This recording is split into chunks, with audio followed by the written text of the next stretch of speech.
Hello and welcome to Audionaut. Today we are talking about everything that's new in the Digitakt II. Ooh, look, I got a rhyme out of it. We're going to take a look what's new, all the specs, but we're also going to talk from two perspectives. I and Eon Lake, who both have the Digitakt, now I guess Digitakt 1. So we're going to talk about whether the upgrades are enough to convince us as owners of the previous version to upgrade, or is it just nice to have, but not really what we need? And then Curtis here is looking for a sampler, but doesn't have a Digitakt. So we'll see what. Is there an upgrade path here?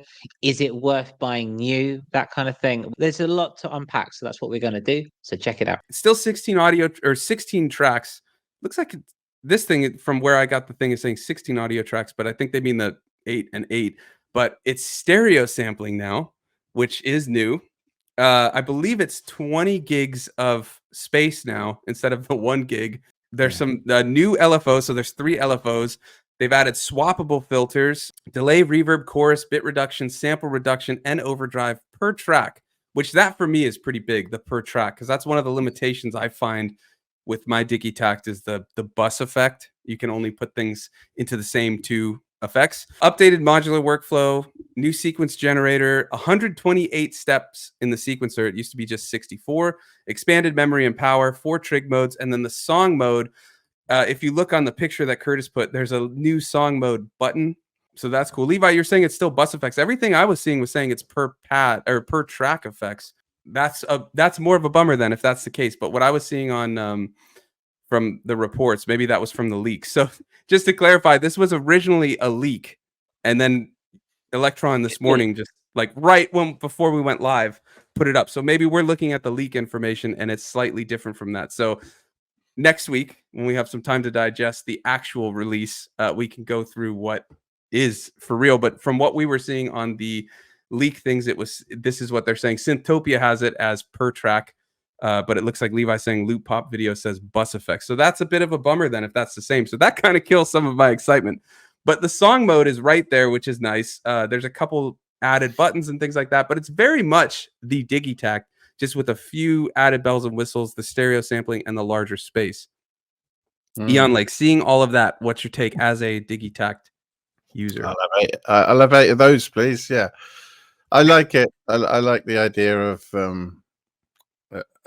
the extra storage. I wonder how much is in the project memory, because I think that's probably total storage, isn't it? I wonder how much sample memory you have per project. But I like the new functionality. It's maybe I'm one of those people that when high definition TV came along thought, right, that's nice, why haven't we had that 15 years ago? And I kind of feeling a little bit of this now. It's almost like this is what the original perhaps should have been. I remember thinking when it came out, that's awesome, but 1 gig, really? Yeah, I thought that was insane at the time. Didn't stop me getting one and enjoying it, but yeah, I mean that they've hit some of the weak spots. I think really expansion and SD cards and things like that. I mean that's something that's super useful with the SP. Well, once they changed it from what was it, 32 gig to I don't know what's the limit now. I've got 150 gig card in mine or something. I don't know. Loads of space, and I wonder if there's any USB-C involved. If any of that can be used for additional storage and file uploading and things like that. I've got lots of questions about it in my head. I mean, the improvements that they've made seem quite obvious. I wonder if they've made any other improvements that are less obvious. That's what I'm thinking. And I will be having a little look at Mr. Lupop's video.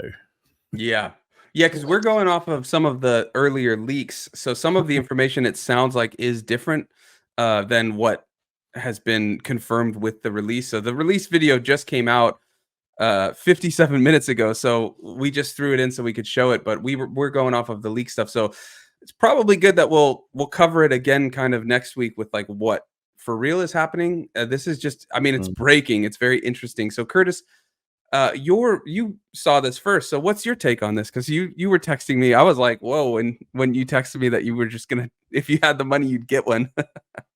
I would, yeah. I kind of want the Digitakt. I think it's your videos that have kind of put me onto the idea of a Digitakt.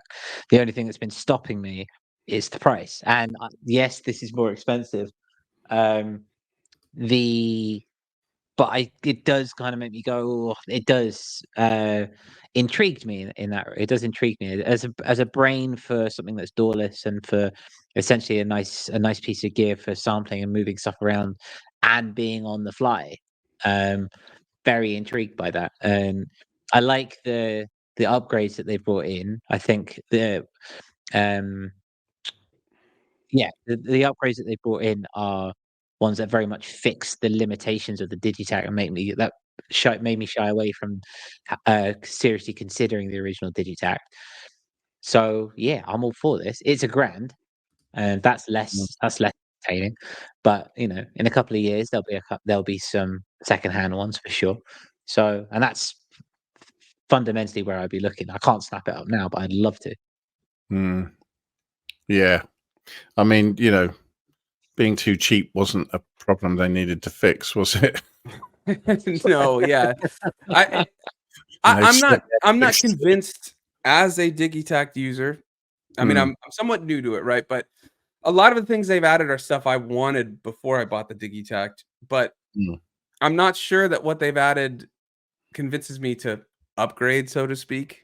Especially because when I don't think you'd need to. Yeah. Exactly. The space would be nice, but I have the SP connected with the Digitakt that offsets any of that issue. One thing I really wanted to see was polyphony in the sample tracks, and I don't think it's added that. I don't see that anywhere. If it does, that makes it a bit of a difference for me. And then the 4-voice polyphony is always a bit of an issue, but the workaround of just having it on multiple tracks solves that for me. But yeah, I mean, other than that space stuff and having a couple of the more button prompty combos as just an isolated button, those are nice upgrades. I think as a new user, this really is nice, all the additions and stuff like that. But if you're an existing user, I don't think it's enough to fully justify it. From like a YouTuber standpoint, I would love to get it to cover like all of the updates and things like that. But as a like music producer, I don't think it's worth it. Yeah, like you say, sorry, mate. Go ahead for it, man. I was just say it's the same, really. I've already got other samplers because of any potential shortcomings. I've got the black box because it will stream from disk, and the SP obviously has got loads of potential and removable storage and stuff like that. I wonder. I feel like I love Electron. I love the build quality of these things. They're like aircraft grade. They've got great buttons. The knobs on them are really solid. They're good bits of kit to have. They feel professional.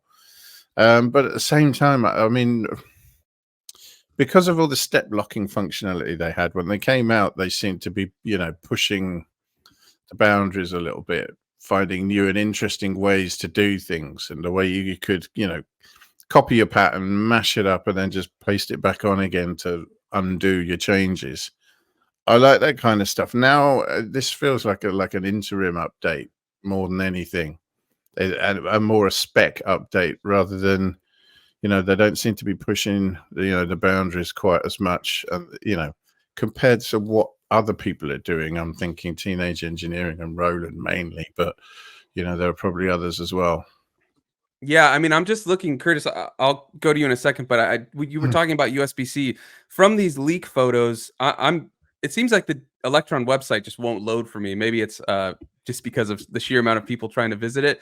But from these leak photos, I'm not seeing USB-C on the back. It still looks like the same connections on the back. That to me is a bit of a bummer because USB-C on the 404 is really cool when you can power it and send audio at the same time to the computer. I mean, I'd love to see like overbridge with the power and all that type of stuff. So yeah, I hear what you mean, kind of an interim upgrade. I think it's cool what it adds for any new user. Oh, Levi's saying it's up on Perfect Circuit. Let me try and find that. Curtis, go ahead. I'm going to try and pull up. I want to get some official pictures. So what were you going to say, Curtis? Yeah, I mean along the similar lines, really. The notion of there's not much point in upgrading, so to speak, if you have a Mark 1 going to Mark II there doesn't seem to be enough in there to justify spending all that money just to get a better or a supposedly better box. But what it does do is, for someone like myself who hasn't got any Digitakt or anything like that, that suddenly makes it much more attractive. You know, like the in the world of the samplers and in the world of where it's going, suddenly it makes it a much more attractive option when you have. There are other limitations, for example, in other samplers, be it the Teenage Engineering or be it Roland, but the price makes it better in that regard, and you can kind of live with that. So yeah, I think for it's definitely geared towards people who are getting into sampling, or they want to buy a sampler, so to speak, and they don't already have one, as opposed to people like yourselves who have them in their own right, if that makes sense. Yeah, no, I agree completely. I wanted to approach it from both positions because we have Digitakt users and someone who doesn't have it. So it's good to look at. I mean, I think it's a no-brainer if you're interested in a Digitakt but don't have one. I mean, the two definitely adds a lot more that's really useful. And from looking at the perfect circuit, it says the original Digitakt had 8 tracks of mono sampling, and then I'm just going to add that 8 tracks of MIDI. They're saying Digitakt goes double in both respects with 16 stereo tracks. Any of the 16 tracks may be used as a MIDI track. So now you can have, like, it sounds like 16 MIDI tracks and 16 audio tracks, but definitely the 16 MIDI tracks, which that is really cool that you can do all that. You can just kind of customize even more. So I mean, I love the Digitakt for its MIDI control because you can put a MIDI hub on it and control like your whole setup with it. And now having even more MIDI options, that's crazy. Again, or more on the storage. Digitakt II has 20 gigabytes of internal storage. The 64 MB of sample RAM from the original has been expanded to 400. The prior 128 sample per project restriction has been expanded to 1,024 samples per project. So there are some pretty good upgrades in that. I also like that they put the machines as a button, if I saw that right, that you don't have to hit that function prompt to get to the machine. So there are some really cool things. I really like that you can have 16 tracks of either. That to me is very cool. I agree with that one. I think it is 16 tracks of audio and MIDI though. It sounds like it, and it sounds like it's one, or like you can do either.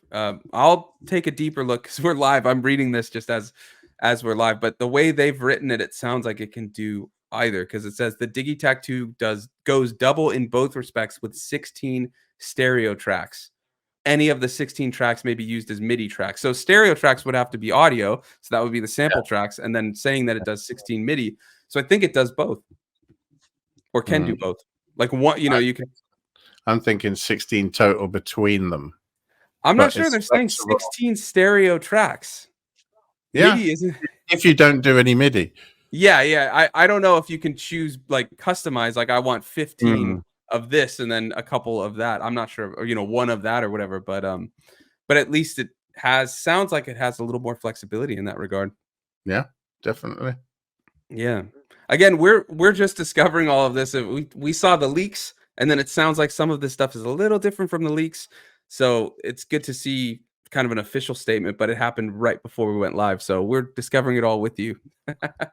Hey, thanks for watching. If you want to join the conversation and have your opinions and takes heard live and discussed, join us every Wednesday for our Audionautic Deep Space Network live streams.